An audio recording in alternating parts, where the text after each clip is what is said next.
Welcome to the deep dive. Good to be here. Today we're jumping right into something that feels pretty immediate, actually. Yeah, definitely fast moving. We're looking at recent events in the Middle East, specifically a reported aerial assault, Right?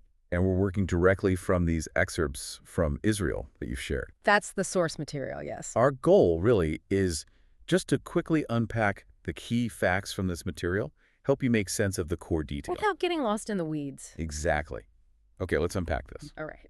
So the material starts right off with a pretty major claim. It does jump straight in. Israel apparently striking Iran's nuclear facility near Isfahan. It's stated pretty directly.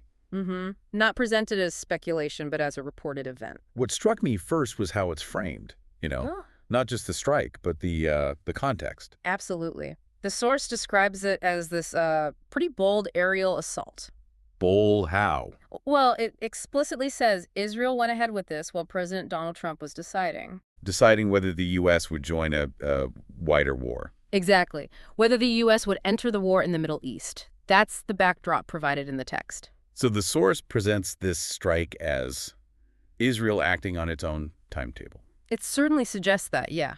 A decisive move made right at a really sensitive moment, geopolitically speaking, according to the report anyway. And here's where it gets really interesting, looking at the details in the report. The specifics, yeah. The Israeli military reportedly launched this overnight on a Saturday. That's what the source states. An overnight assault, Saturday. But the scale, the number mentioned is, wow, 50 warplanes. 50. Yeah, 50. That figure jumps out. That's not a small operation. No, definitely not. I mean, if that number is accurate as reported, it implies something pretty significant. Right, more than just a minor raid. Exactly. It suggests, within the narrative here, a major deliberate strike. High stakes. So what were they aiming at? Does the source get specific? It does. It says some of those 50 planes specifically targeted 2 centrifuge production facilities. At Isfahan. At Isfahan, yes.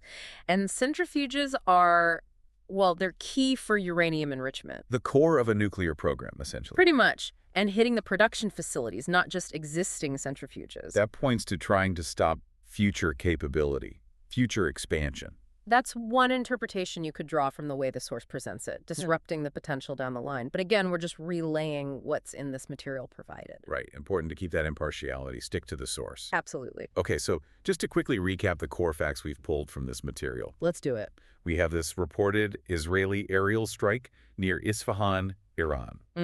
Targeting a nuclear facility. Supposedly involving 50 warplanes in an overnight Saturday assault. With specific targets mentioned, centrifuge production sites. And all this happening, according to the source, right as the U.S. president was weighing entry into a broader conflict. That's the picture painted by the excerpts, yes. So what does this all mean? Well, for you, the listener, trying to piece together these complex events, consider the weight of such specific reported details. 50 warplanes, centrifuge production facilities. Those details feel very concrete. They do.